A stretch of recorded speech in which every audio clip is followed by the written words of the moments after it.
Bismillahirrahmanirrahim. Assalamu alaikum. Hello, everyone. Welcome to Teacher Development Webinars. Good morning, good afternoon, good evening, wherever you are. My name is Amanullah Sand. I facilitate virtual programs at Teacher Development Webinars. Teacher Development Webinars is a social action project to support teachers and educators around the world with professional development. It is an initiative using the rise in online professional development to connect people from around the world with opportunities which they may not have had due to the all normal of face-to-face conferences. And for this webinar, we are happy to have Nikki Hernandez. Nikki Hernandez is the author of the book, Empowering Gen Z, a practical lessons to take students from Z to A++, and a high school Spanish teacher in Central Virginia. She specializes in assisting others in navigating the dynamic and complex educational landscape through training on communication between Gen X, Y, and Z, reading and writing, and cultural competency. Additionally, as the CEO and creator of the Turning the Tide Teachables, she is responsible for providing access to the most cutting edge and efficient tools for her teacher clients to utilize to create stable and positive classroom cultures. We are happy to have you at Teacher Development Webinars. And Nikki, welcome to Teacher Development Webinars. Thank you so much. I appreciate it, and I appreciate all that you're doing for teachers in the field. Thank you so much.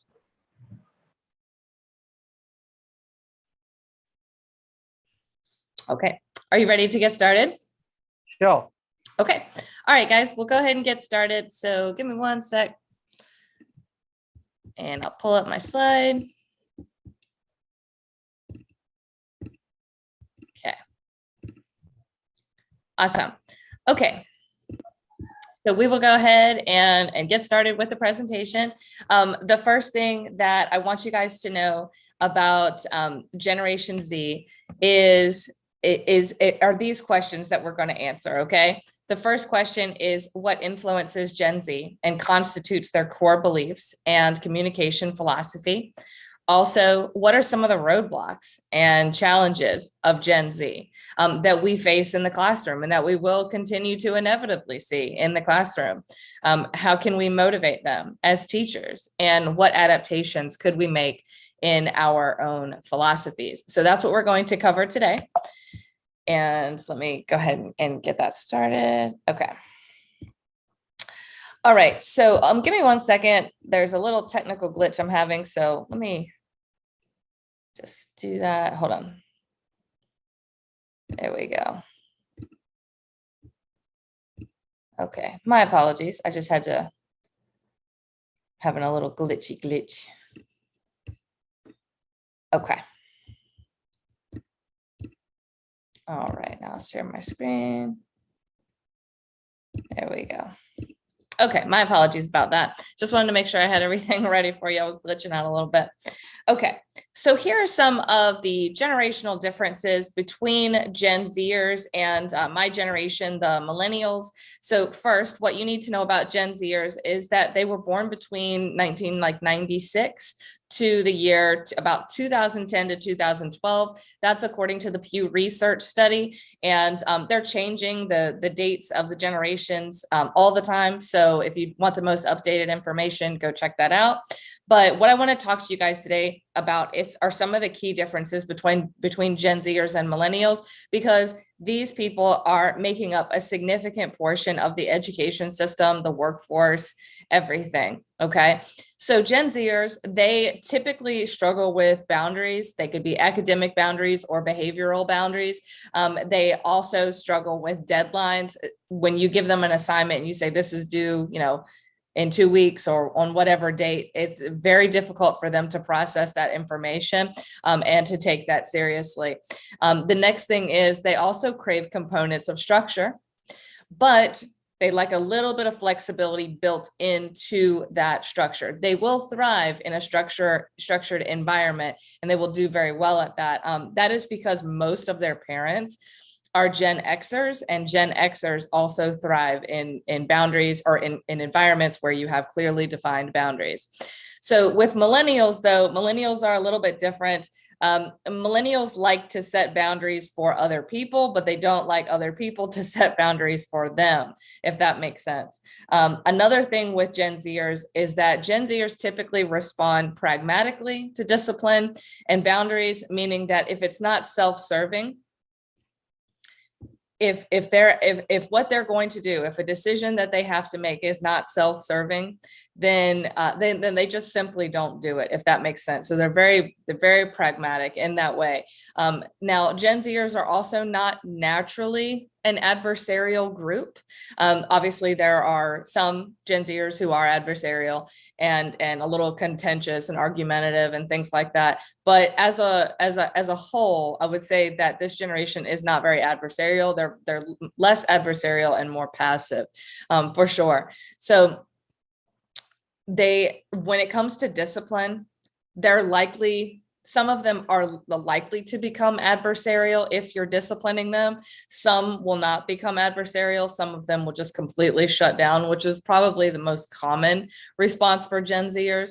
And the reason why Gen Zers typically shut down or they become adversarial, the reason why they do this is because if they perceive that the discipline is personal in some way, or aggressive or unfair, particularly unfair, then they will become a little bit, they will shut down, and some of them will become adversarial. You'll even see the looks on their faces change. So when you have to have a difficult conversation with a Gen Zer about, behavior of them coming tardy to class or a grade that they got on an assignment, things like that, they will genuinely feel confused.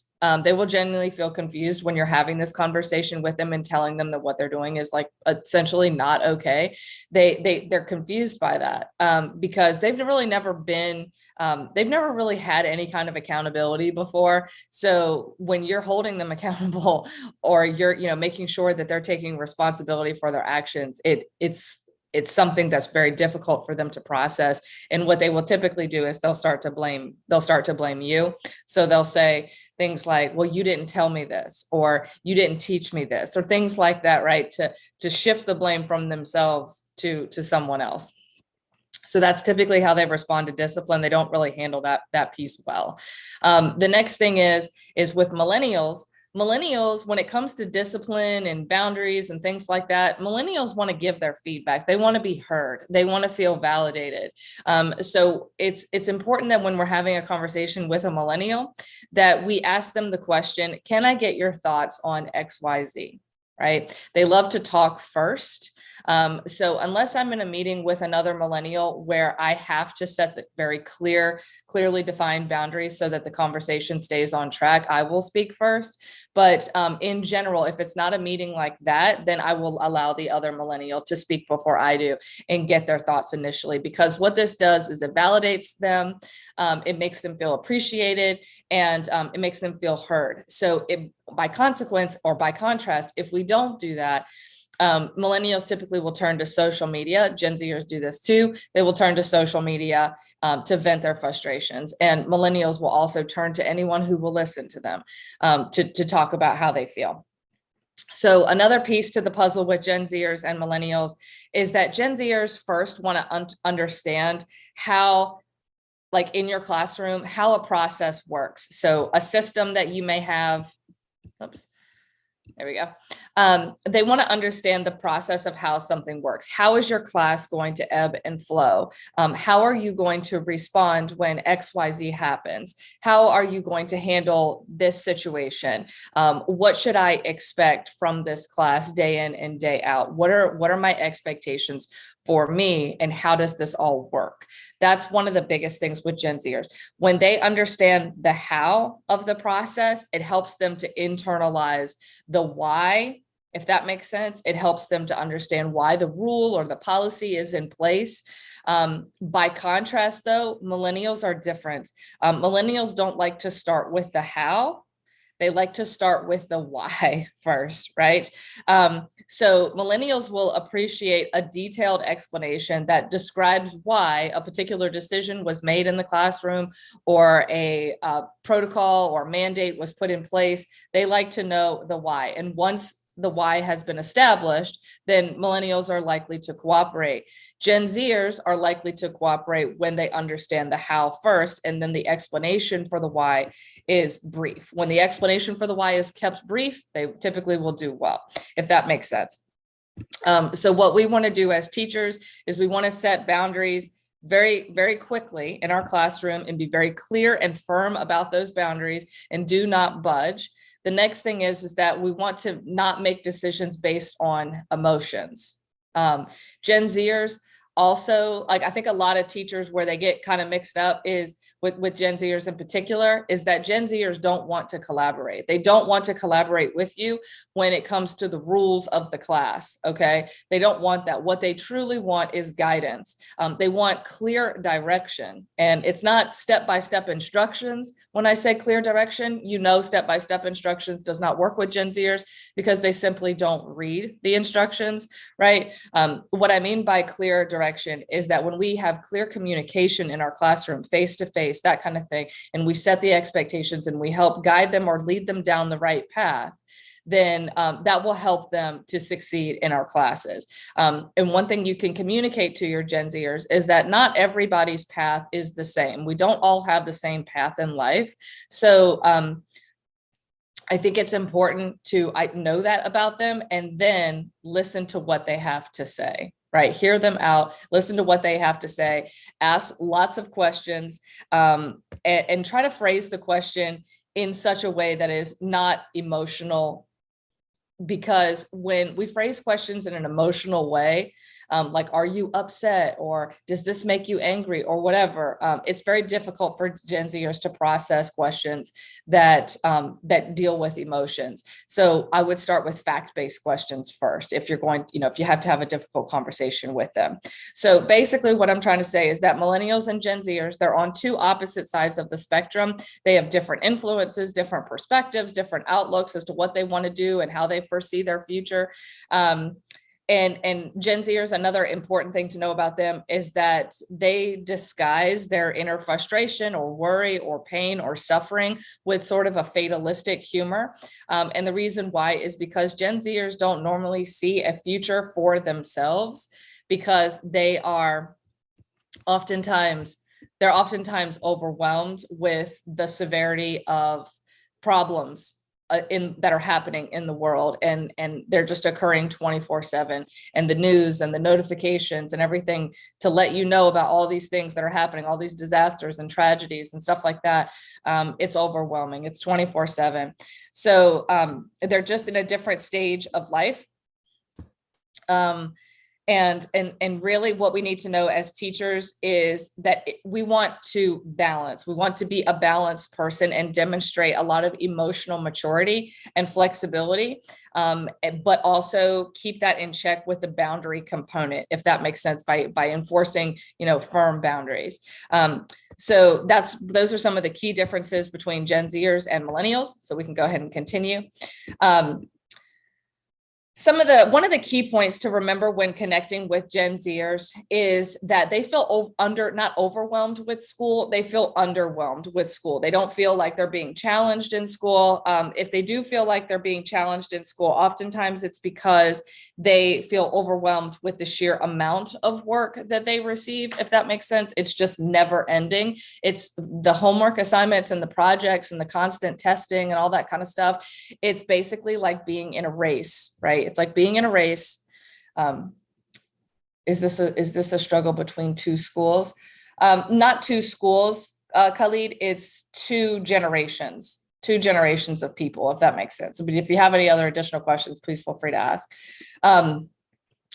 So Gen Zers, they don't feel overwhelmed by the difficulty level of school. A lot of them, oftentimes they feel overwhelmed by the sheer volume of work and the fact that school is like a race that has no finish line. You know what I mean? It's just, you finish one assignment, and then as soon as you finish one, there's another. And then as soon as you finish that one, there's another. And it just sort of really never ends. So a lot of them are very burnt out in that aspect of things.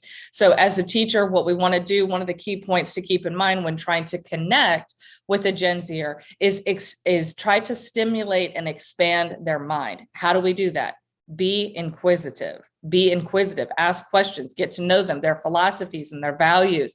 And what you'll find typically is that their philosophies and their values are a lot different than yours. They're a lot different. So, but we can still build relationships off of that, because if we appreciate their values and their philosophies and we appreciate those differences, then and we ask genuine questions and we're sincere, then that is something that's really going to resonate with Gen Zers. In my classroom in particular, there's lots of students who we don't necessarily see eye to eye when it comes to our philosophies, values, and ideologies about certain things. But I always ask them questions and I'm very inquisitive with them. And that really helps to show a mutual respect of communication, if that makes sense, and ideas. So that's one thing, is to be inquisitive. The next thing that I want to talk to you guys about is there was a student. I was walking by a teacher's classroom one day, and I wasn't listening to the conversation. I just kind of overheard it. And so the student and the teacher in the classroom, they were talking, and this was in the middle of a class. And the student said that he didn't like Fridays. He didn't like the day of the week, Friday. And so the teacher's response to that, who was a millennial, the teacher responded, well, if you don't like Fridays, then I guess we just have nothing in common, right?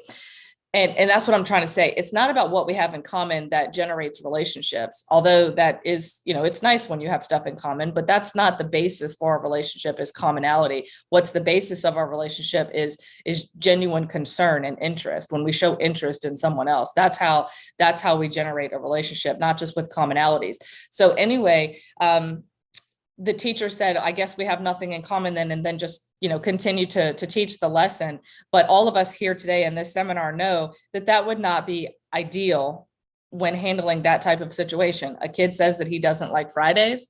Well, instead of saying, well, we have nothing in common, be inquisitive, right? We could ask them a question. We could say, oh, really? You don't like Fridays? What do you typically do on Fridays? I typically do this, but, my Fridays look like this, but what do how are your Fridays? Is there a particular reason why Fridays are more difficult for you than, Wednesdays, for example? You can ask them a genuine question, and that will show them that you're actually interested in what they have to say, if that makes sense. So we want to try to speak their language, right? And we do that by being inquisitive. Yes, thank you for putting that in the chat. Yep. If you guys have any questions, just let me know. Okay, cool. So we're going to continue with the presentation. Another key point to keep in mind when communicating with Gen Zers is to keep it light, keep the conversation light, and give them time to process what you're saying. So what I mean by this specifically is that Zers typically play their cards a little closer to the chest, much like Gen Xers. They're a little bit more private, a little bit more reserved, right? So they do like it when someone is inquisitive, but they don't like the feeling of having someone dig into their business, so to speak. So what you want to do in this particular case is look at their body language, right? Look at their body language and look for signs that the student, if you're having a conversation with them, look for signs that they might be becoming uncomfortable or defenseless or hostile. And so when I do this, I know when I can push the boundary with them a little bit and when I can't, right? So I'm always reading their body language and I'm looking for those sudden changes, almost like a flinch or a knee-jerk reaction, a shift in their seat, a darting look down, anything like that. When I see them do that, I don't judge them or label them for it. I just realized that there's something that made them feel this way. So I will sort of contract a little bit. I'll pull back a little bit, perhaps in my tone or my facial expression or my emotions. I'll kind of pull that back a little bit, and that just lightens the conversation, right? So I think it's just important to recognize that it's important to keep it light, because when the conversation gets too heavy or too emotional, Zers tend to retreat. So you have to fill their minds with thoughts, right, through questions and facts, and then open-ended questions, and then give them a moment to process those things. And then when the student responds with a yes, so if you're asking them what they like to do, do you like to go fishing? Do you like to, go shopping? Do you like to travel? Play video games? When you get a yes from a Gen Zer, finally, because maybe you have a student that's very reserved and just really hasn't opened up. But when you finally do get a yes, from that Zer, then you can build on that and you can hone that to make your content more relatable and understandable to them. So as millennials, we can, if you're a millennial, millennials are typically people that were born from 1981 to 1995. So that's the millennial generation. And as millennials, we can sort of lay it on thick with the feelings, if that makes sense, the feelings and all the emotions. And that is because of our innate desire to want to get straight to the heart of the issue. We want to know why, right? We want to know why. And we want to know why immediately. But remember that Zers are not really like that. Zers are sort of like an onion that must be peeled back in layers before we really get to their core, whereas we want to just go there straight, just beeline. They're not really like that. It's a slow process or it can be a slow process to get to know them. But the key with Gen Zers to earning their trust is, number one, being consistent, right? And doing what you promise them that you're going to do. So if you make a promise to them, keep it, because Gen Zers do have high expectations for their teachers. That is for sure, right? So if a Gen Zer emails you, write back, right? And it doesn't have to be right then, of course, but try to respond back as quickly as possible. And in your class, set the expectation for when you will be responding to emails, or when they can expect reasonably that you'll be responding to emails. Set those expectations early on, and set that boundary there if you need that boundary in your class with regards to emails, especially when you're teaching older students. You will get those emails, at midnight, sometimes when they're working on a project, or, so you have to set those boundaries and say, hey guys, I typically respond to emails within 24 to 48 hours. And then also I would set the expectation when you're giving a project to a Gen Zer, and they're going to be working on it at home.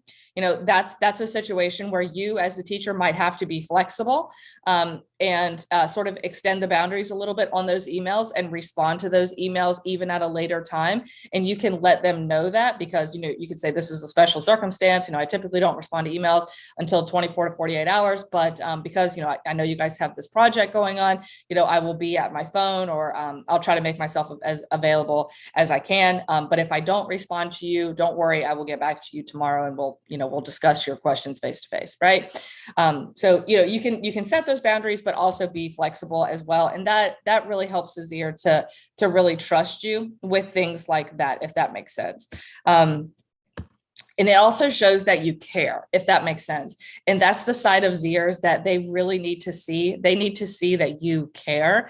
And sometimes for millennials, it can come across that, like, even though I believe that we do care, it can come across that we don't care, if that makes sense. And I've seen that happen a lot, with the teacher who, said to the student, oh, you don't like Fridays. Well, I guess we have nothing in common, right? So I believe that teacher does care, but the way he came across was that, he actually didn't, if that makes sense.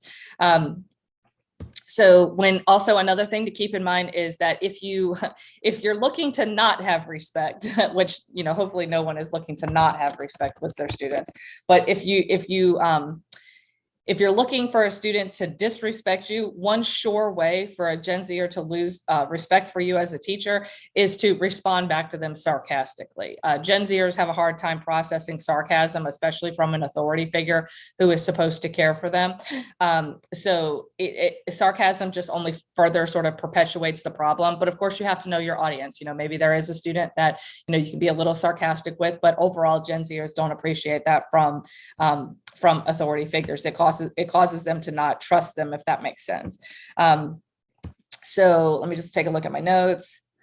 Oh, yes. Another key point to remember, that if you're a millennial educator, millennials typically embrace complexity. Millennials like to make things more complicated and more complex than they need to be, especially in their communication style. So this is not going to work with Gen Zers, because Gen Zers prefer a simpler style of communication. So when we communicate with Gen Zers, don't be passive about what you're saying. Communicate directly what you say and what you mean and what you feel.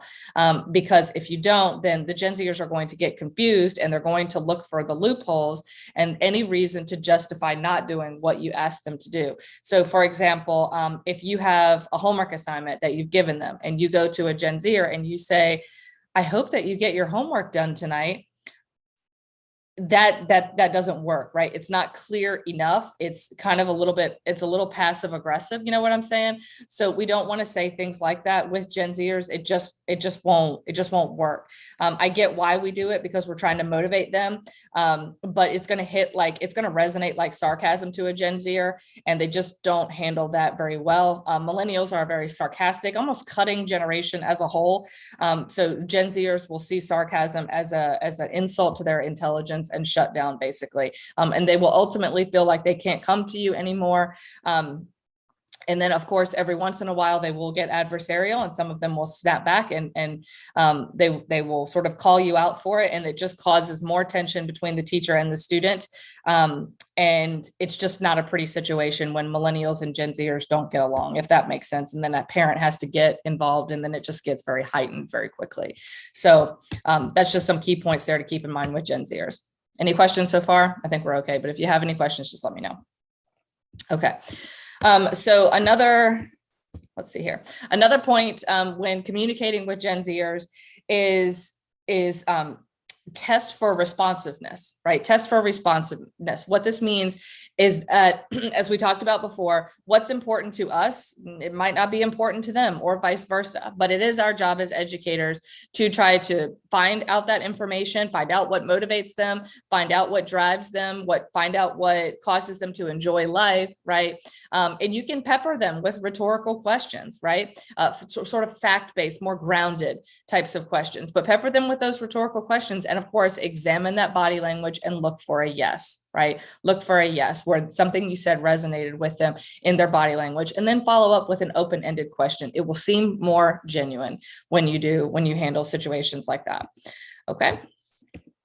Okay.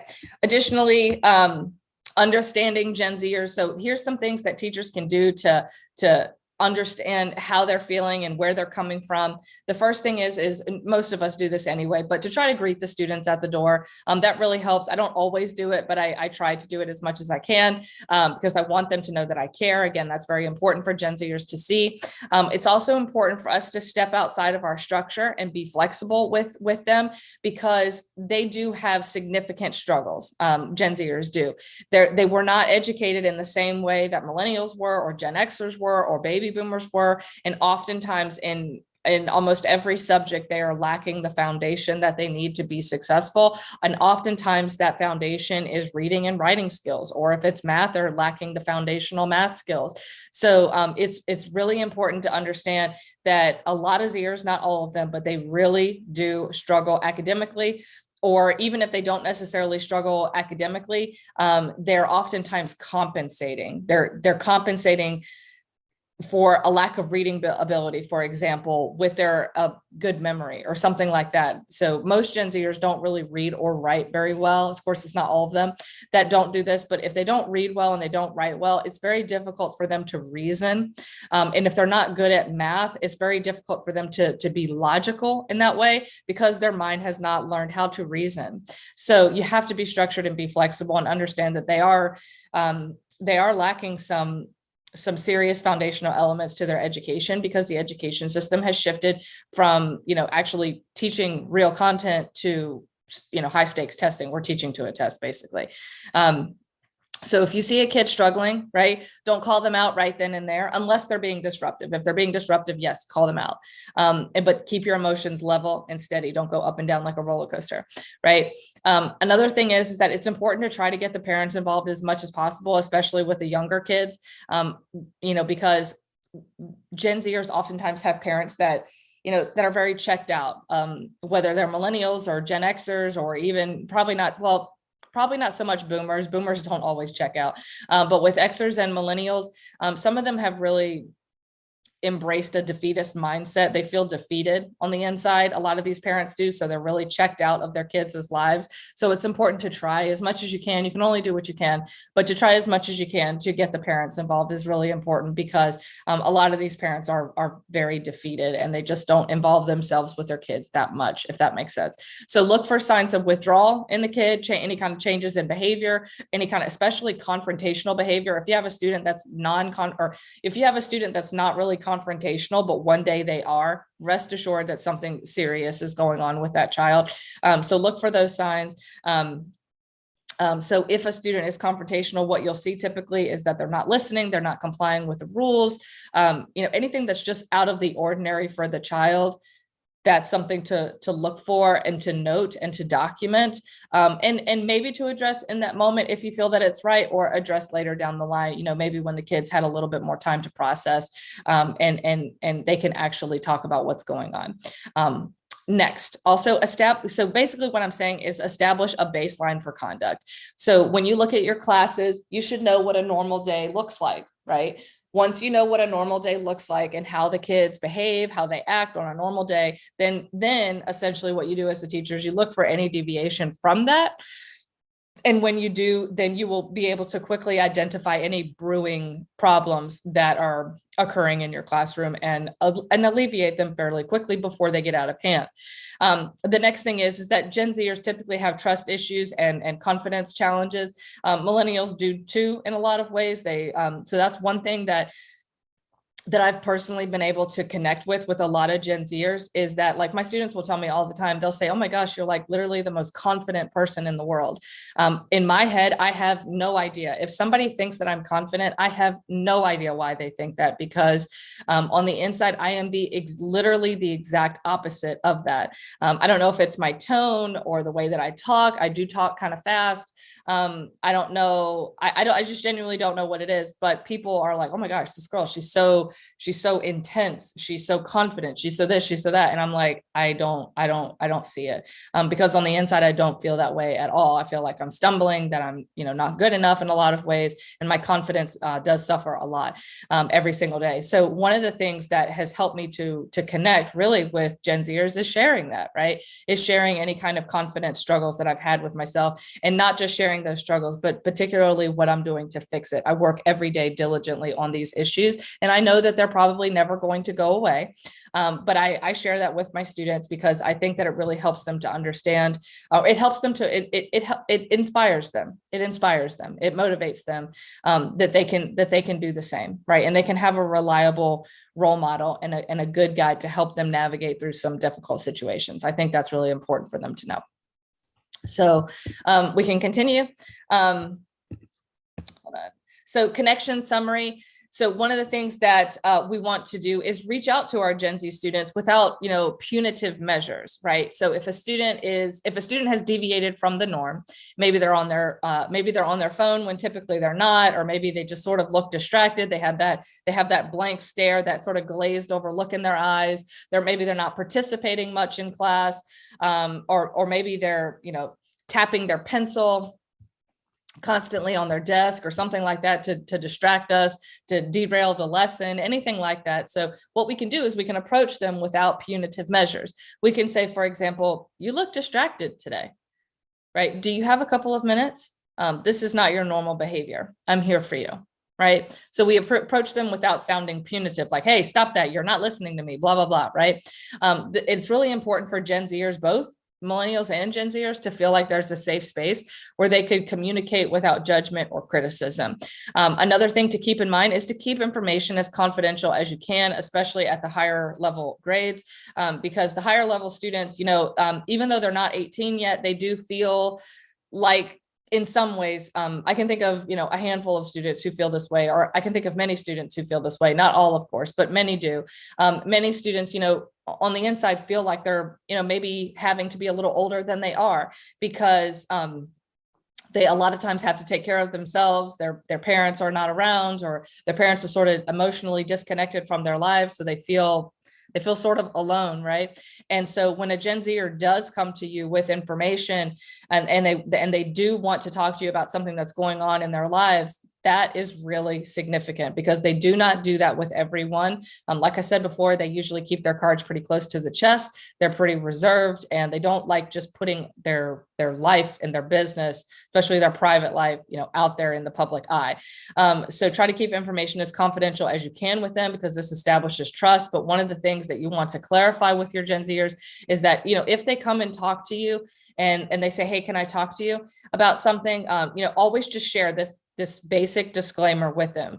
You can say, yes, of course, you can talk to me about, anything, but just keep in mind, right, that I am a person who is under legal obligation to report things or report certain things to an authority if need be, right? Things like, a threat, any kind of self-harm, abuse, things like that. I do have to report those things. So what that does is it gives the student a chance to make a decision about what they want to tell you. And oftentimes it's not that severe, but it's important for them to know that you sometimes do have to disclose information, because a lot of Gen Zers feel that when a teacher tells them that or a guidance counselor or whoever, when an authority figure tells them that the conversation is confidential, but then that information doesn't stay confidential because the guidance counselor has to report it to the teacher, or has to report it to the parent, or has to report it to the administration or to the police, the Gen Zer feels betrayed, because in their minds, they thought that the conversation was confidential. But what they don't realize is that they're minors, and that some things can't be held confidential, and that sometimes you do have to inform their parents of things. And it's a really, really tough line, because oftentimes Gen Zers don't feel like they can turn to their parents. For example, I know students who, sometimes will get pregnant, right, in high school, and they feel like they can't tell their parents. So they don't know who to go to. So sometimes they will tell their administrators or their teachers, or guidance counselors, that they're pregnant, before they will ever tell their parents, right? Because they trust, the teachers and the guidance counselors and the administration are more involved with them than sometimes their own parents. So that's why they will turn to a trusted adult in the school system. And it's very difficult for Gen Zers. It's very difficult for the adults in that situation to make a decision. Okay, now what do I do with this information, right? Do I tell the parent? And then, or do I keep it a secret? Like, what do I do? And that's a really, really tough line to walk.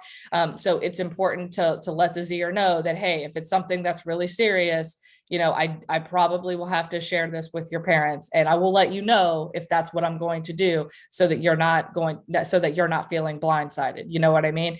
I will let you know that in advance, so you can prepare for that. But I will try to keep the conversation and the things that you tell me as confidential as they can be, if that makes sense. So all in all, though, the more you can get the students to respond and interact with you and talk to you and share things with you, the better, for sure. Okay, and that goes academically and personally on all levels. Okay, so the next thing I want to, questions about anything, by the way, if you do have any questions, feel free to put that in the chat. So academically speaking, I know I put a lot of text on this page. I probably shouldn't have done that. But one thing to keep in mind with homework is that we want our homework to be concise, actionable, recognizable, and enjoyable, right? Zers actually like little things that keep getting repeated over and over and over again in your class, because it helps them to remember what they're learning. And also using acronyms in your class as much as possible is really helpful for them, because they like these acronyms. It helps them to remember the information. It's sort of reflective to them, because it reflects how they talk. You know what I mean? They like talking in these little acronyms. So if you can, have homework that includes these acronyms, that's something that's very helpful for them. Also, Gen Zers, or depending on the Gen Zers background, Gen Zers are more likely to attempt the homework if they understand its practical value and its relevance to the real world. But if they feel like it's busy work, just like a worksheet, like, oh, watch this YouTube video and fill out these questions, if that to them feels like busy work, and it can also take them hours and hours to complete. For us, it might just take a few minutes, but for them, it's hours, because again, a lot of them are missing that academic foundation. So Gen Zers are likely, if they do the homework at all, they're likely to exert minimal effort on it. So the key with Gen Zers is communication and flexibility when it comes to homework. So one thing that I do is I say, your homework is due on Friday of each week. Right. So it's just due on a specific day. That's consistency. And that's also a boundary. It's due on Friday of each week at the beginning of class, and I will collect it, and your grades will be updated within 48 to 72 hours. So that, or 24 hours, or whatever, time frame you have to get the grades updated. That helps the Gen Zer to know exactly what they're supposed to do. And so what you can do is have it be something concrete, something that's very doable, right? Not something that requires a ton of dialogue, back and forth, conversation, lots of insight, anything like that is going to be tough for them to do alone at home. So have it be something that's very actionable, something like, I need you to fill in the capitals of each state, or I need you to copy the definitions of this, or I need you to fill in the blank of these sentences, something along those lines, something that's very actionable and simple to do. Let me just look in the chat. Khalid said, is there any connection between the new generation and Bloom's aims of the lesson? Yes, absolutely. So my initial thought on that, are you talking about Bloom's taxonomy, where students have to be cared for and loved and all that kind of stuff before they can do the academic work? If that's what you're talking about, then absolutely, right? The older generations, I mean, listen, everybody needs to feel loved and cared for and feel like they're in a safe space so that they can communicate. But Gen Zers and millennials, they struggle with adapting, right? Because not every teacher is going to be like that, right? Some teachers are just tired, or maybe they just don't care anymore, whatever the case is. Some teachers are harder to talk to because there is such a significant generational gap, right, between them and the students. So it can be very difficult for the Gen Zer to adapt to all of those kinds of situations and succeed in them. And that's where the struggle is with Gen Zers and millennials. They just don't adapt very well. How Gen Zers adapt differently than millennials is millennials typically just feel defeated. They just feel defeated, and they kind of tuck their tail and they get upset and they get down on themselves and all that kind of stuff. That's typically how millennials respond to adapting. They're like, well, I can't do it. They just don't have a ton of confidence. Zers, on the other hand, they go with the flow. They go with the masses, right? So whatever everybody else is doing is what a Gen Zer is typically going to do. So if in one class everybody's talking and being disruptive, then they will do the same.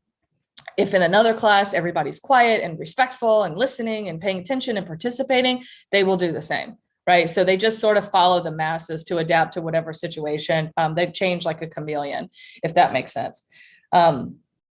So it can be very tough, but that's why you have to provide that safe environment and ask questions and be genuine and be inquisitive and those types of things with your Gen Zers, because it helps them to know that they have a safe space in which to communicate and share their strengths and share their successes and talk about their failures and stuff like that. It's really important that they can do that. The next thing is, Robaila says, what if the students don't take responsibility for their studies and don't do homework at all, showing a casual attitude and tend to say, I forgot to do it. So I know that that's a really tough thing for Gen Zers.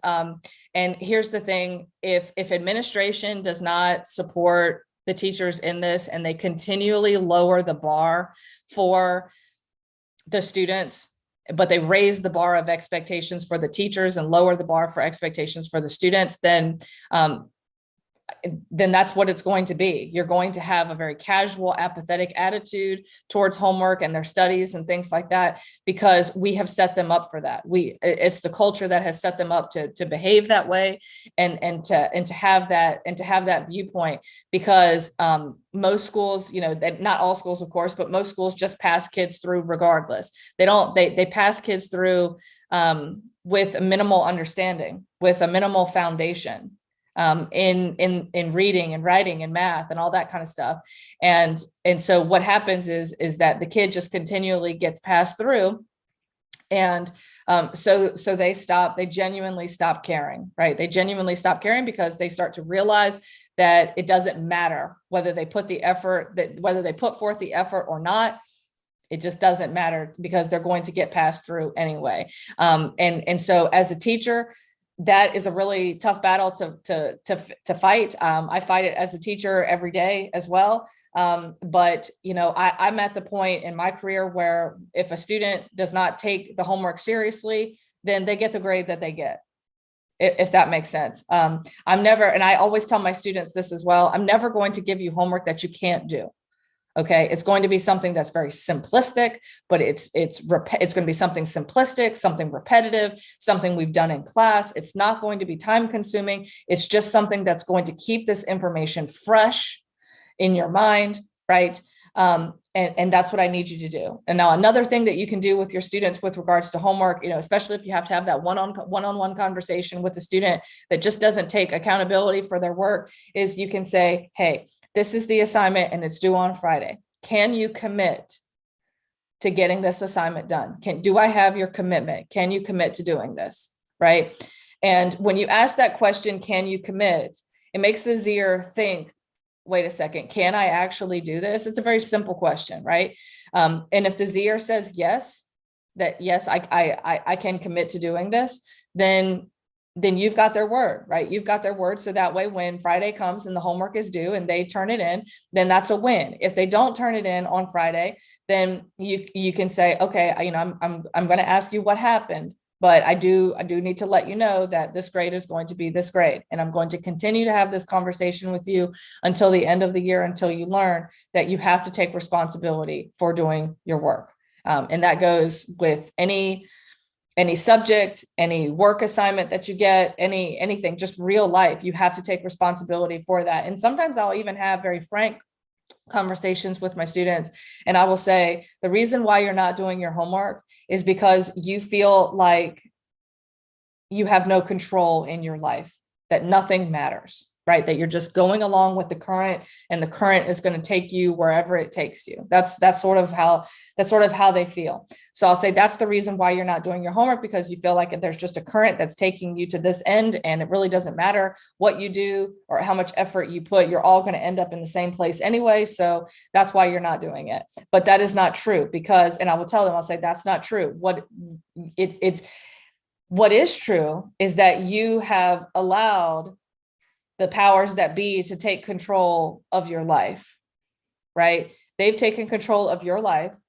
They dictate what you do and don't do, right? You think you have control over your life, but really you've given up control. You've given up control of your life by not holding yourself accountable, right? And I will tell my students, I will say, I cannot hold you accountable. The only person who can hold you accountable is you. I can't hold you accountable. Right? I can give you a consequence. I can put a grade in the grade book. I can give you detention or whatever consequences you can do, right? As a teacher, I can do those and I can fulfill those consequences and have you fulfill them as well. But ultimately, I cannot hold you accountable for what you choose or choose not to do. So start today and take responsibility for everything that you do, whether it's your fault or not your fault. Start taking responsibility, and you will get your life back on track. If you don't, then this is what it's going to be, right? So that, I have very, very frank, authentic, honest conversations with my students. And that's kind of how I handle the homework situation. But again, at the end of the day, you have to make some changes as a teacher, of course, and ask yourself, does this assignment make sense? Does it make sense for the time that we're living in? Is this assignment helpful? Or am I just giving this assignment for a grade in the grade book? You know what I'm saying? And then another thing that really helps for Gen Zers to start turning in their assignments is to know that you saw it. Okay. There's a lot of Zers. Well, actually, no, I take it back. There's a lot of teachers who have seen kids turn in their homework assignments blank, especially if you're doing things digitally. They'll just kind of hit submit and there's nothing on the Google Doc or whatever form they're supposed to fill out. There's nothing there. They'll just kind of turn in blank work, if that makes sense. And part of the reason why they're doing that is because they think that the teachers are just assigning work just to put in grades. So that is happening, right? Some teachers are just assigning work to put in grades. So I think it's important to clarify that that's not what you do, and that you do see their work and that you do look at their work, but also to prove that you see their work. So one thing that I will do is, and I've done this for years, it's not just with Gen Zers, but I will look at their work and I will take specific examples from their work. So for example, like in my Spanish classes, I'll have students write a story, right? I'll have students write a story every week, if that makes sense. I'll get to you in a second, Khalid.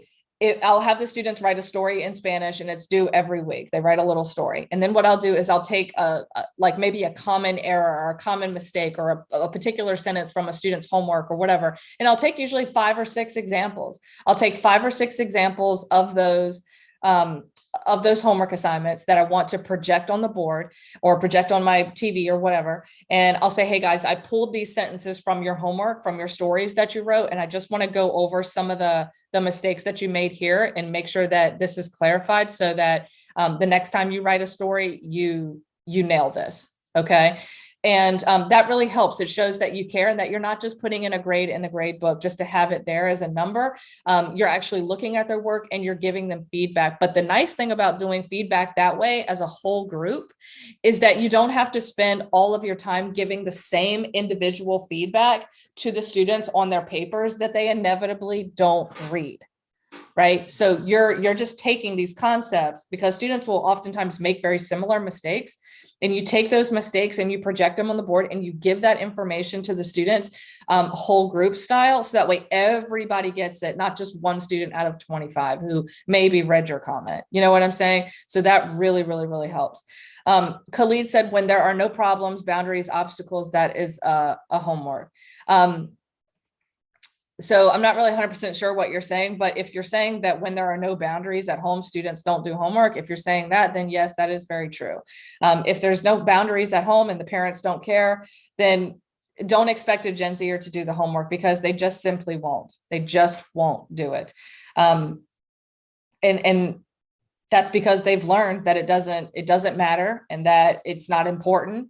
Right. And there's really not a whole lot you can do to change that other than just to have a very frank, in my opinion, other than to just have a very frank conversation. Now, of course, you can try to get the parents involved as much as possible, but, you know, I wouldn't expect a miracle. That's for sure.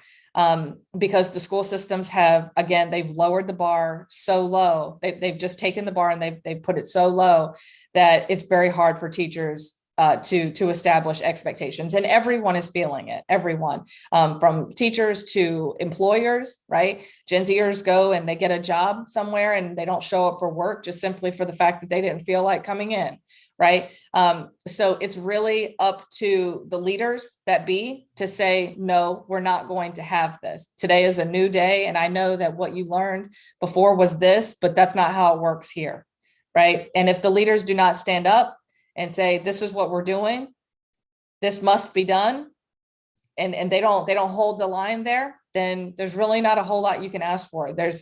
It's kind of like having a rule, but there's no ability to enforce the rule. If there's no ability to enforce the rule, then what is the purpose of the rule? Right? What's the purpose of having it in the first place? Just don't have the rule.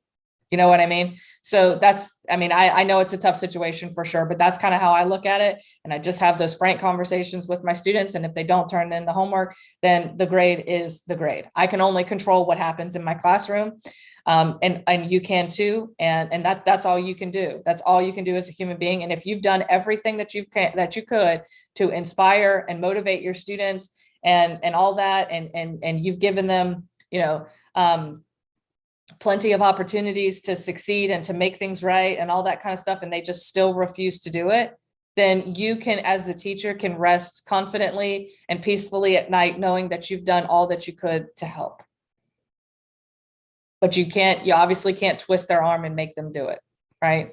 You just have to be okay with the fact that if the leadership is not going to step up, then all you can do is do what you can and do the best that you can to help the students who are motivated, right?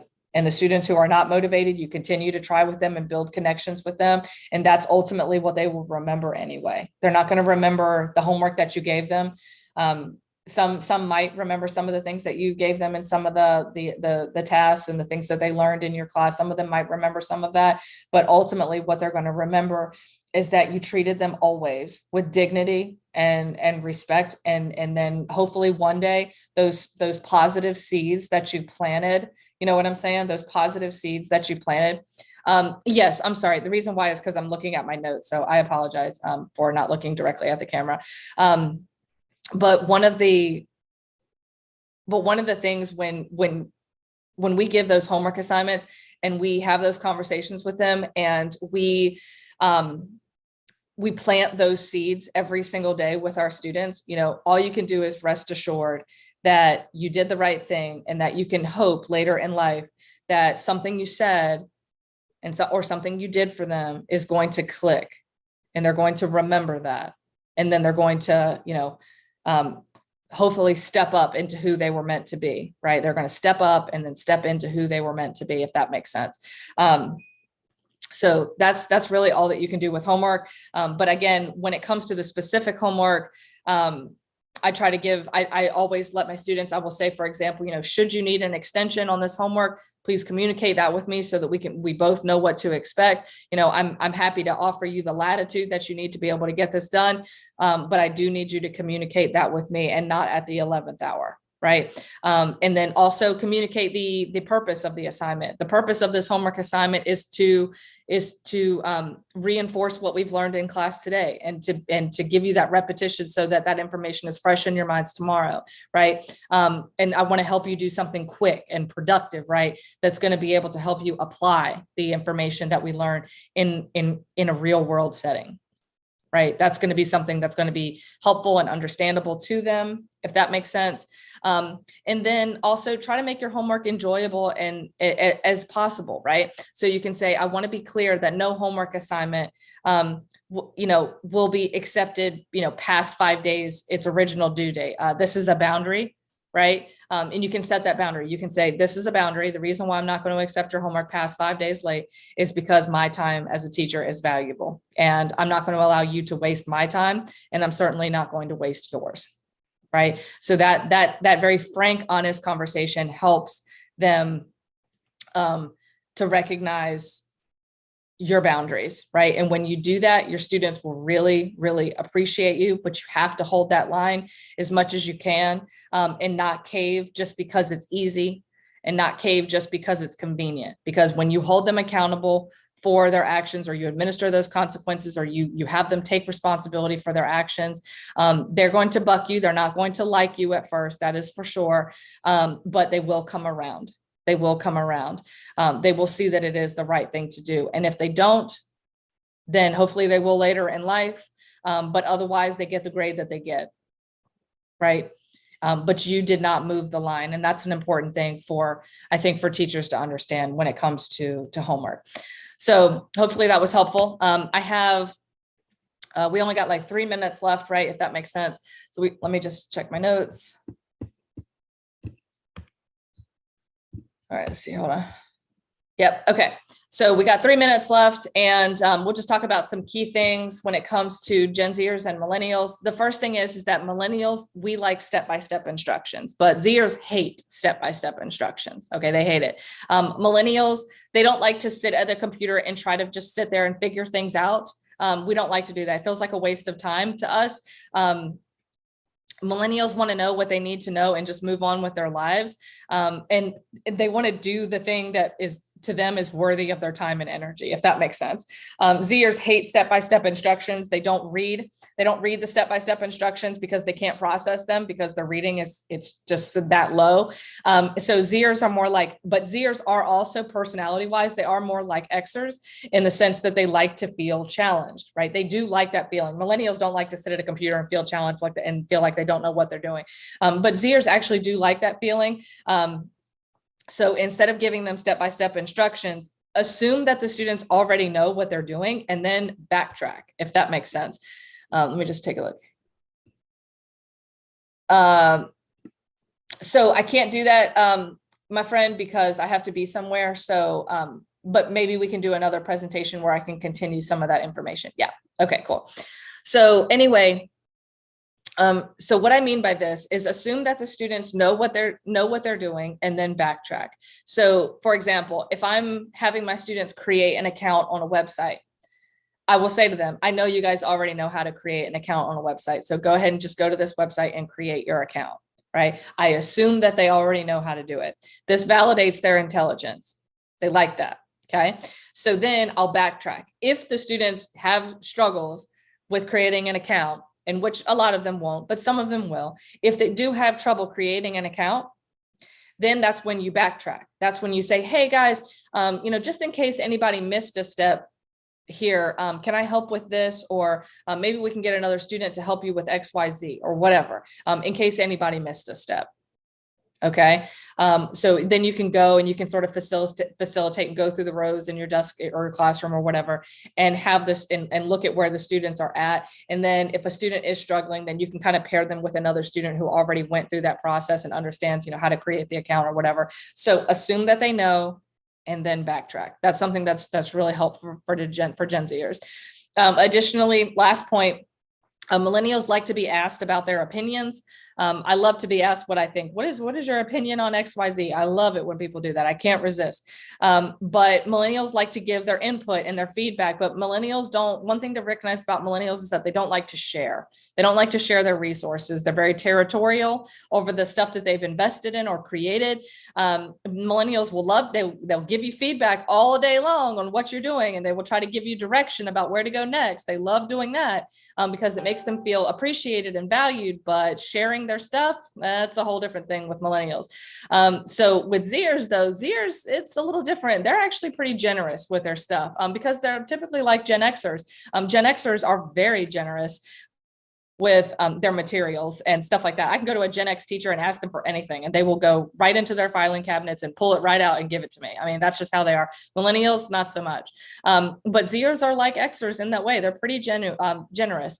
So Zers also respond well. Not necessarily when they're asked about their opinion. Like if you go to a Gen Zer and you say, hey, what do you think about this? It's like they kind of look at you with a deer in headlights look, like they don't understand the question, So it's easier for Zers to process questions that are simpler. Like instead of saying, what do you think? Any question that begins with a W is like a no-no, at least in the beginning. I usually save the more open-ended questions for the end. But in the beginning, ask them more simplified questions like, do you think that this matter deserves more scrutiny and consideration? Do you think that this is fair? Do you think that this is reasonable or logical? Instead of saying, what is your opinion on this? Ask them, do you think that this is blah, blah, blah, right? Then you can say, is this an accurate statement, right? Give them something to evaluate, and then let them come to their own conclusions. This is what ultimately validates the Gen Zer. So thank you guys so much for coming to this presentation. If you guys are interested, let's see, hold on, let me show you. I think it's, if you guys are interested in learning more about Gen Zers and some of the generational differences between boomers, Xers, millennials, and Gen Zers, I have a book entitled Empowering. Oops, let me change that. Author of Empowering. It's a book called Empowering Gen Z, Practical Lessons to Take Students from Z to A++. And it's a deep dive into all the stuff that we talked about today, from discipline to homework to one-on-one conversations to so much more. And it just really expands on everything that we talked about today. So when you get the book, what you will get are practical solutions to these common challenges that teachers are facing everywhere in their classrooms. Additionally, I just came out with a new book on Gen Z, and it is called Inspiring Gen Z. This book is not so much from the academic component, but it's from the social emotional component of things, where you're teaching Gen Zers how to live, if that makes sense. So you can if you go to Amazon, you can take a quick look inside, and you can start reading some of the book, which is awesome. I love this feature on there. You can start reading some of the book, and this book will help you to empower your students to take control of their lives, just like we talked about with the homework situation, with those very frank conversations, right? So you can start reading some of the book there. And the same thing with the Empowering Gen Z. I believe that you can also read that. But if you take a look at this paragraph, right, it'll tell you a lot about Gen Z's background. So Gen Zers were born in an era where one's individual problems and battles are overshadowed by the problems of society as a whole. So what'll happen, like what this is specifically talking about here in this instance, for you to know as a teacher, is that Gen Zers oftentimes feel like their individual problems don't matter, because literally people will say, oh, hey, you shouldn't feel that way about your life because look at what's happening in Ukraine right now, right? Or you shouldn't complain about gas prices right now because look at what's happening in Ukraine. So everything is just being, every individual problem that they have is just being like overshadowed by these bigger societal problems. So they genuinely feel like life really just doesn't matter, because their problems are much, in comparison to the world, they're being made to feel stupid for feeling what they feel. You know what I mean? Or for having legitimate problems. Like if they battle challenges, whether they're academic challenges, they're emotional, they're financial challenges that they're struggling with, they will ask themselves this question: what's the point of anything anymore? And what this shows is that they no longer value themselves or what they do. So those two books are available on Amazon. Again, Empowering Gen Z, Practical Lessons to Take Students from Z to A++. All you have to do is type in Empowering Gen Z, it'll pop up, and Inspiring Gen Z. So those two books are available for you to expand upon this conversation today. And I really appreciate you guys coming. Thank you, thank you, thank you, thank you, thank you so much. Thank you so very much, Nikki. It was a wonderful session, and a lot of us could relate to what you said, and the tips and strategies. I found it useful for myself, and I hope everyone attending would be loving that too. So yeah, so now if we could take some of the questions. I saw this question from Maria, and she asked that one of the problems we face with Gen Zers is that they kind of lose attention and they're not much focused, especially in the long classes. So do you have anything to say about it? Any tips? You're on mute. Thank you. I didn't want to interrupt you as you were talking. I apologize. I think one of the really cool things that Gen Zers appreciate is cognitive and neuroscience. They love science. Like one of the top majors of Gen Z is science. So if you talk about brain health and you bring even if you don't know, like I don't know anything about brain science, but I will go in and I'll find like a cool article on brain science and memory and things like that, and or attention span and things like that. And I'll bring it to my classroom just to discuss and have an open conversation with them about it. And if there is something that I do know, bringing in this article helps to open the door, right, to having a conversation about attention span and things like that. So I like to bring a lot of science-based stuff into my classroom to discuss it, because it resonates with Gen Zers, because Gen Zers want to understand how their minds work. They want to understand how the world works. Another top major of Gen Z is psychology. So they love to talk about psychology and neuroscience and science in general. They like to do that, but not from the lens of academia. It's not like academic science, you know what I'm saying? Like from a textbook or something. It's more like real world science stuff. And they love to discuss those types of things. And it really helps them to be more self-aware. It helps them to be more self-aware about how their actions are actually impacting other people and ultimately themselves.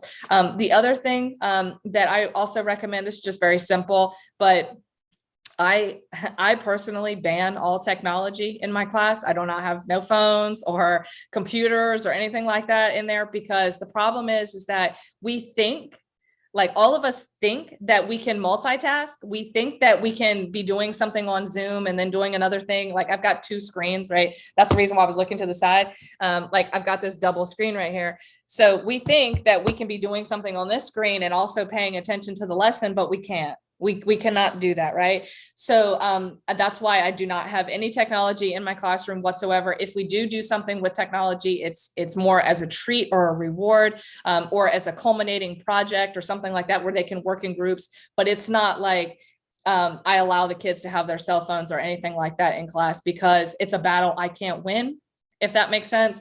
I cannot win that battle with the cell phones. I just cannot compete with it. I don't think any of us really can. And so what happens is that the kids will stare at their phone, right? They'll stare at their phone like this, and then you'll be talking and lecturing, and like in their heads, they're like, oh yeah, I'm listening, whatever. And then you'll say something that kind of stood out, or maybe your tone will change. And then they'll look up from their phone for like a second. and then they'll go back, right? So I don't deal with that, if that makes sense. I don't like to mess around with it. I just say no phones, no technology, period. And it helps so much with the attention span, but also just bringing in the science and talking about those kinds of things. It really helps as well. And then I also try to provide incentives to the students. For example, I will say something like, hey, if the class can maintain an 80 average in my class, if the class average is an 80 or above, after a month, if that makes sense, if the class average is an 80, during a month's time, after a month's time span, then I will let the students have like a movie day or a free day or something like that. But they have to maintain a level of performance in order for them to get that free day, if that makes sense. And if they don't, then they don't get the free day. It's as simple as that. So those three things are things that I do to sort of maintain their attention and things like that. But removing the technology from the classroom is like the biggest thing ever. And it helps me so much. Khalid says, but using technology is a must. Why? Why is it a must? It's not. It's not a must in the classroom. You can definitely incorporate technology into your classroom when it has a purpose, but using technology just for the sake of technology, it serves no purpose whatsoever, because technology is constantly changing and evolving anyway. So what you did today is not going to be relevant tomorrow. You know what I'm saying? So using technology thoughtfully and purposefully, yeah, absolutely, which I do that all the time. But if it doesn't serve a purpose, then I'm going the old school traditional route, because that's the foundation that they're lacking, if that makes sense. And I also think that, it's important to know your audience. Okay. It's important to know your audience. So I'll give you an example of where I did use more technology in my class. This year, my last period of the day, my 7th period, they were younger. Okay. So this was like freshmen, and like I was teaching everybody seniors to freshmen to seniors. I was teaching everybody. My seniors and my juniors, my older kids, they appreciated not using the technology as much. They like that because they spend so much time staring at a screen that it's nice to be able to look up from the screen and see the world, right? And interact with people. So they really like that. But my 7th period class, they were younger, they were freshmen, and we're getting into more Gen Alpha territory with the freshmen, because the youngest Gen Zer right now is like in 7th grade. So we're actually starting to phase out the Gen Zers and go to Gen Alphas. So the students who are closer to Gen Alphas in age, they love using the technology. They loved it. So every time we would have class, I would incorporate maybe 15 minutes of like technology games. You know what I mean? And they love games. They're very competitive and things like that. So I would do that in the class, but it was not the whole class that we did that. But I would do that for them because they thrived. I saw that in their eyes, that they really thrived when they were doing these activities online. They really enjoyed it. So I said, you know what? I need to be balanced. I need to be balanced and not just say all textbooks or all paper and pencil work all the time. I need to be more balanced. So it's about knowing your audience. But for the most part, I'm going to favor not using technology in the classroom more so than using it because it's distracting. So the next thing is, it says, I use listening daily and it needs tech. Yeah, absolutely. So if it's use technology, I use technology too. So what I'm talking about though is not, when I say not using technology, what I mean is that the students are not on their cell phones, and they're not like, in our school, we have Chromebooks. The students all have Chromebooks and computers. I do not allow the students to take out their Chromebooks in class. If we're not doing something on a Chromebook, you don't have your Chromebook out. Like, no, because the students are going to be on the Chromebook and they're going to be doing some assignment for their English class and not paying attention to me. So I don't have that, you know what I'm saying? But of course, I use technology in the classroom to project things on the TV or to do listening exercises. I'm using the technology, but they are not, you know what I'm saying? Unless, like you said, you're doing it as a game and it's a collaborative effort with all of your students or things like that. But all in all, having the students use their cell phones in class, and not having a very strict, firm policy on cell phone usage or Chromebook usage or computer usage in your class, it's going to be a battle. It's going to be a detriment to the learning environment in your classroom. I just believe that. But I do think that it's also important to adapt with the times. And if you see that your students are really thriving with technology and they love doing a particular activity, let them do that. Let them do that because it's going to provide that element of joy in your classroom that they need to, be happy and do well. So that's Wonderful. my 2 cents on that. Wonderful. Thanks for saying this. It was so useful. And, yeah, technology can be used, but purposeful technology. We agree with this. And the next question is, how do we blend with Gen Zers as a teacher in order to build a warm relationship as well as gain respect at the same time? It comes from Sri Apilia. What was the question? I didn't quite hear it. Yeah, so part of the, I think you also answered in the presentation, but if you can, elaborate on this, how do we blend with Gen Zers as a teacher in order to build warm relationship and gain respect from them? So you don't try to blend in. You be yourself, because what Gen Zers appreciate the most is authenticity, if that makes sense, in being real. I don't pretend to be anybody who I'm not in my classroom. And if you are, I will say this, let's say that I'll give you an example. Let's say that a Gen Zer comes to you and they did something really cool. Okay. They did something really cool and really exciting. One of the ways for a student to lose respect for you is to be overly emotional, right? So I had one time a student come to me and she was so excited for like this thing that she was doing, and I was really happy for her. So I got all emotional about it. I was like, oh my gosh, this is so amazing. I'm so happy for you. I'm so excited. Oh my God. Like, that's my normal reaction, right? That's my normal reaction. But the problem is that Gen Zers don't process emotions in that way. It's overwhelming to them. And not only that, but it comes across as fake. Because they're like, who acts like this? Because in their generation, people don't act like that. They don't act like over the top like that, for the most part. Now, some that do that. There's some that do, but not very many. So, so when a student comes to me and says something that they did really well with it, or they did something bad, I don't respond emotionally. That is the way to get respect. When you don't respond emotionally and you keep your tone very level and stable, and you're calm and you're poised and you're polished. And even if you don't know the answers to their questions or whatever, that's okay too, because you can then say in a very calm, poised, polished way, you can say, you know what, that's a good point. Let me give me 24 hours to look into this, and then I will follow up with you tomorrow. You know what I'm saying? That's what gets their respect, is by being consistent, responding to them in a very level way, and following through with what you said you were going to do. That's like number one. And then the other thing is to follow up with them. They appreciate when you follow up with them, right? And you're like, hey, I know you asked me this question yesterday. I just wanted to follow up with you on this. This is what I found, right? This is what I learned. They love that. They love that. And they will respect you more. With that, but as far as blending in, no, you don't blend in with the Zers, because think about social media, right? Think about the people who you follow. Think about the people who you all follow on social media. Are the people who you follow on social media trying to blend in? No, not at all, right? They're themselves. They're being authentic. They're being real, right?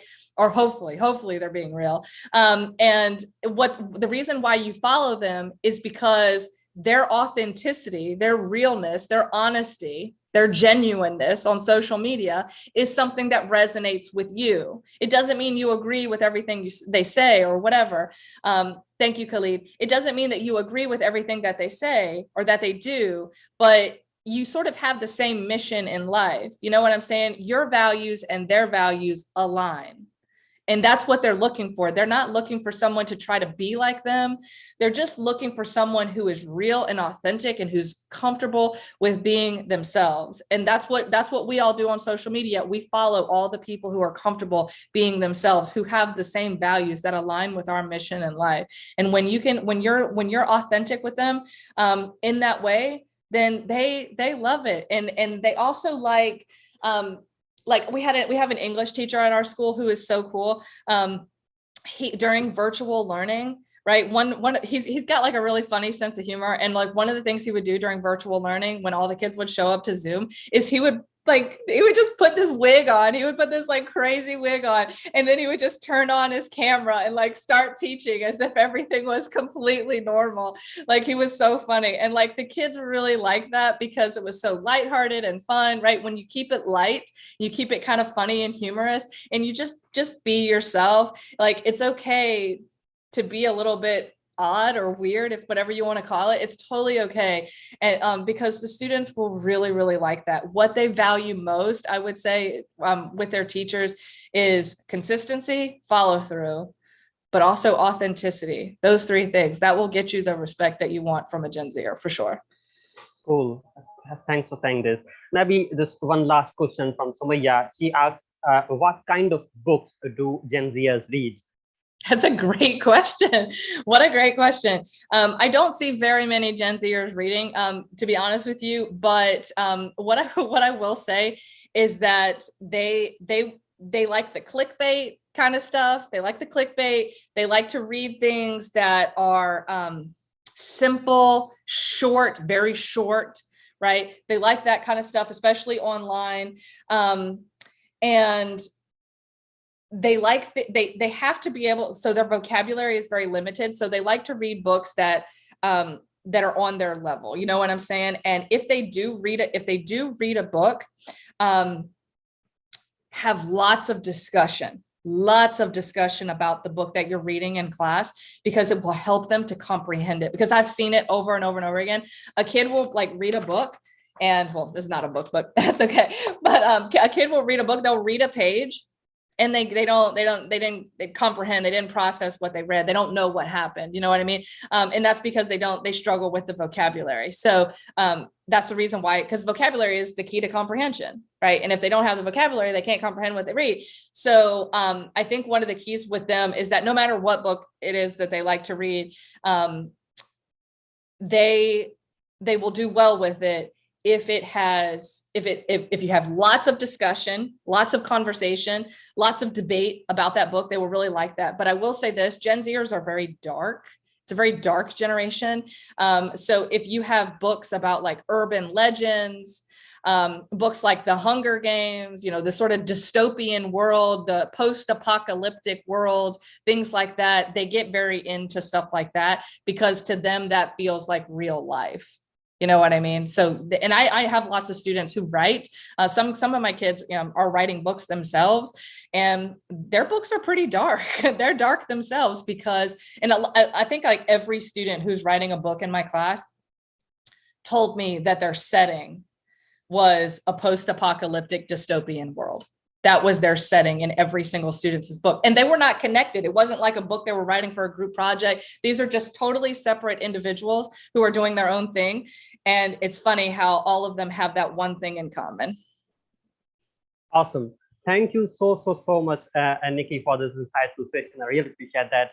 And thanks to all the participants for attending this wonderful session. I hope you liked it. In case you want a certificate for this session, you can email us at info.tdwebinars@gmail.com. For our future sessions, please visit our website, www.tdwebinars.org.